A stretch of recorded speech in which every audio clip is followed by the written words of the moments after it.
جی دوستو، گزشتہ روز 16 فروری کا دن تھا اور مسقط عمان میں 8ویں انٹرنیشنل انڈین اوشن کانفرنس ہوئی اور اس کانفرنس کو چیئر کیا بھارت کے وزیر خارجہ جے شنکر نے اور ان کے عمانی ہم منصب نے۔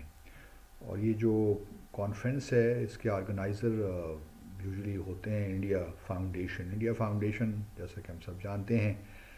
ایک ایسا ادارہ ہے، تھنک ٹینک ہے، جس کو RSS کی اور BJP کی بھرپور سپورٹ حاصل رہی ہے اور رہتی ہے، اور تو یہ وہ آرگنائز کرتے ہیں۔ اچھا، اس میں کافی ممالک نے شرکت کی، خاص طور پہ ساؤتھ ایشیا سے بہت سے ممالک تھے، جس میں نیپال بھی تھا، مالدیوز، بنگلہ دیش، سری لنکا، لیکن پاکستان کو اس میں مدعو نہیں کیا جاتا اس کانفرنس میں۔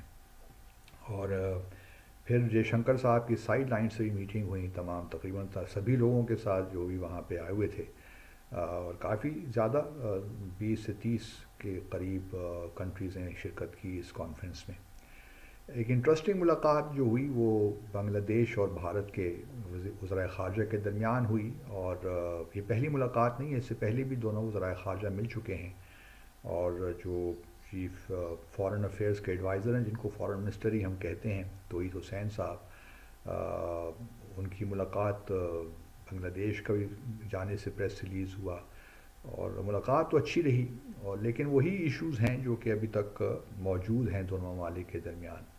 گو کہ یہ ملاقات اس بات کی نشاندہی ضرور کرتی ہے کہ بھارت بھی چاہتا ہے کہ معاملات کو آگے بڑھایا جائے، بنگلہ دیش کی بھی یہ خواہش ہے، لیکن دیکھا جائے تو کچھ ایسے ایشوز ہیں جن پہ ابھی تک ڈفرینسز ہیں، خاص طور پہ شیخ حسینہ کا جو معاملہ ہے کہ اس کو کس طرح ریزالو کیا جائے۔ شیخ حسینہ بھارت میں بیٹھ کر بنگلہ دیش کی حکومت کے خلاف باتیں کر رہی ہیں، اور بلکہ یہاں تک بھی کہہ رہی ہیں کہ جی بنگلہ دیش تو اب دہشت گردوں کی سرزمین بن گئی ہے۔ تو اس قسم کی اسٹیٹمنٹس بھی آ رہی ہیں۔ پھر آبویسلی بارڈر کے ایشوز بھی ہیں، اور بارڈر کچھ اکا دکا کلیشز بھی ہوئے ہیں، اور پھر بھارت کے اپنے بھی کچھ کنسرنز ہیں ہندو مائنورٹیز کے حوالے سے۔ تو ان سب پہ بات چیت ہونا بڑا ضروری ہے۔ میں ذاتی طور پہ یہ سمجھتا ہوں کہ پاکستان کے اگر آپ پریس سے دیکھیے تو ہمارے لیے کوئی زیرو سم گیم نہیں ہے۔ بھارت اپنے تعلقات ضرور بڑھائے بنگلہ دیش کے ساتھ، اور پاکستان کا اپنا ایک ہمارا تاریخی، کلچرلی، ریلیجس جو ہمارا ایک ان کے ساتھ رابطہ ہے وہ تو رہے گا، اور ہم معاملات کو آگے بڑھائیں گے سلولی بٹ اسٹیڈلی۔ تو ہمیں اس سے کوئی زیادہ پریشان نہیں ہونا چاہیے کہ اگر بھارت اور بنگلہ دیش کے تعلقات میں جو ہے بیک آن ٹریک آئیں، لیکن ہم یہ امید رکھتے ہیں کہ بنگلہ دیش کے چونکہ لوگ پاکستان کا ساتھ کھڑے ہیں، اور ہم دونوں ممالک جو ہیں ایک دوسرے کے دکھ درد میں شریک ہیں، تو اس وجہ سے پاکستان کو اتنا پریشان نہیں ہونا چاہیے۔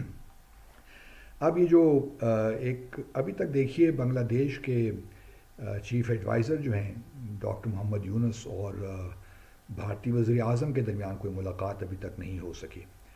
گو کہ ہمارے وزیر اعظم کی ملاقات ہوئی ہے 2 بار شاید ہو چکی ہے اب تو محمد یونس صاحب سے، تو اور یہ ملاقاتوں کا سلسلہ اچھا ہے، جاری رہنا چاہیے، لیکن ایک اچھا موقع بھارت اور بنگلہ دیش کو ملے گا 2 اور 4 اپریل کو۔ ایک سب ریجنل انیشیٹو ہے BIMSTEC, Bengal initiative for multi lateral sectoral cooperation in جو ہے سائنس اینڈ ٹیکنالوجی وغیرہ میں، economic and science and technology, تو اس کو بمسٹیک کہتے ہیں۔ اس میں کافی ممالک شامل ہیں، جس میں بنگلہ دیش بھی ہے۔ تو اس کی سمٹ اب ہو رہی ہے بینکاک، تھائی لینڈ میں۔ اس میں پرائم منسٹر مودی بھی جائیں گے، اور امید تو یہی رکھنی چاہیے کہ ڈاکٹر محمد یونس بھی جائیں گے۔ تو یہ شاید پہلا موقع ملے دونوں سربراہان کو کہ وہ وہاں ملاقات کریں، اور یہ اچھی پیش رفت ہوگی، کیونکہ ہم سب جانتے ہیں کہ بنگلہ دیش کی ڈیپینڈنس تو ہے کسی نہ کسی حد تک، اکنامک ڈیپینڈنس، انرجی ڈیپینڈنس، اور آپ یہ بھی دیکھیے تو بنگلہ دیش تقریباً 2023 میں بنگلہ دیش کی جو امپورٹس رہیں بھارت سے وہ تقریباً $11.5 بلین کے قریب رہیں، گو کہ بنگلہ دیش کی جو ایکسپورٹس ہیں وہ $2 بلین کے اراؤنڈ ہیں ٹو انڈیا.